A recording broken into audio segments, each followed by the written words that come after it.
What is up, guys? Delboy here. Now this one is for the proper boxing heads. On June 15th we have a very good card going down in Russia, and it's headlined by Dmitry Kudryashov versus Ilunga Makabu. This is a cruiserweight contest and it's for the vacant WBC Silver Cruiserweight title. This is going to be a hell of a fight. Somebody is getting ironed out.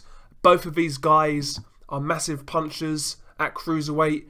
Both of these guys have been knocked out themselves. Both guys have shown severe defensive flaws. This fight is pretty much impossible to be a dud.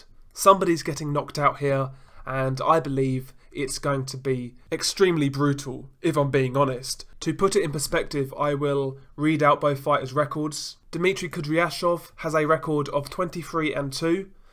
Both of his losses are knockout defeats, and all 23 of his wins come by the way of knockout. Ilunga Makabu, he is 24-2. Again, both of his losses coming by way of knockout, and 23 of his 24 wins come by way of knockout. So that kind of reiterates my point that somebody's getting knocked out here. Both guys have questionable chins, but both guys have real punching power. So this is going to be a barn burner.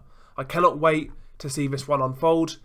Who do I make a favourite? I mean, this fight is hard to call, in my opinion. You know, it can go either way. Wouldn't be shocked however it goes.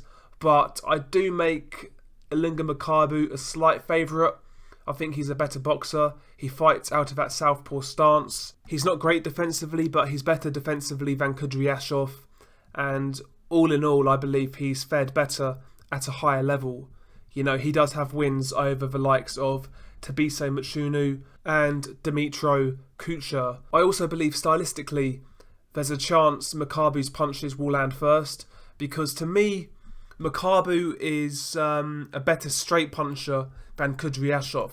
Kudryashov, he likes to use his hooks, he really likes to turn into shots, and I think his style gives straight punchers the opportunity to counter. And Makabu does have a really good, quick counter straight left hand, and that shot could be key for Makabu going into this one. So I do make Makabu a favourite. I believe he's fared better at a higher level. I do believe he's the better boxer. And stylistically, if this fight favours anybody, you could argue it favours Makabu. Having said that, you know, Kudryashov has a great left hook, and if he connects, he can knock anybody out in this division. In terms of one-punch knockout power, he is the hardest punching guy at cruiserweight. So he's always got a great chance. He's always got a puncher's chance, and he certainly has that going into this fight. And fun fact, obviously Tony Bellew, he knocked out Makabu with what punch? A left hook. So Kudryashov has a great chance, but I just slightly lean towards Makabu. I just think he's a better technician, he's quicker, and his straight punches could be the key. But this fight is brilliant. It's a beautiful fight. It's brutality. It's violence. It's what I want to see. I'm guilty. You know, this is right up my street. Somebody's getting knocked the F out. And guess what? I'm not missing it for anybody. So really looking forward to this fight. And also, there is something to look out for on the undercard, because it's not just this fight. There's another fight on this card that really, really intrigues me. Alexei Egorov. He's an 8-0 cruiserweight prospect coming out of Russia, and he will be taking a huge step up against Mike Perez. That's a massive step up for an 8-0 prospect. I know Egorov was a good amateur, I know he's got a lot of credentials, but still, that really is a massive step up, and it's risky. You know, these days Mike Perez is in very good shape, he can punch a bit, he himself was a great amateur, he's got a lot of ability, he's an underachiever, but he's dangerous. That's a massive step up for an 8-0 prospect. I know Egorov has been moved fairly quickly. You know, he's already beaten Latif Coyote and Thomas Ufhausen in 8 fights, but Perez is a level above those guys, so we'll see how he gets on in that fight. Mike Perez versus Alexei Egorov, great fight, one I'm really looking forward to.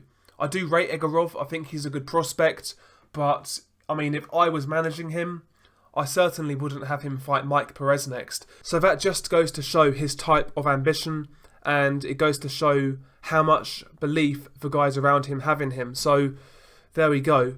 Alexei Egorov versus Mike Perez is also on this card. Great fight in its own right.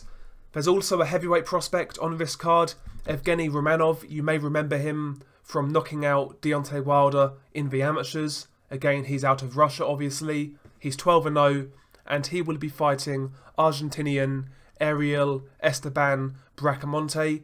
Bracamonte once fought Dave Allen a few months ago in an absolute barn burner, but I've got to say, I believe Romanov will take care of Bracamonte in quick fashion. I believe Romanov is a solid prospect. You know, quick hands, good punching power. He's a smaller heavyweight, but he's very talented. So I expect Romanov to beat Bracamonte, and he should do it in fairly decent fashion. So look out for Evgeny Romanov. There's actually a couple more cruiserweight prospects on this card. You have Alexei Papin, who's a good prospect, a big puncher, and also Evgeny Tishchenko. He himself was a great amateur, so look out for those two as well. Great card coming out of Russia, really looking forward to it. I just wanted to shed some light on this card because it's going under the radar, but there's a couple of really good fights on it and a few good prospects. So share your thoughts below. Peace.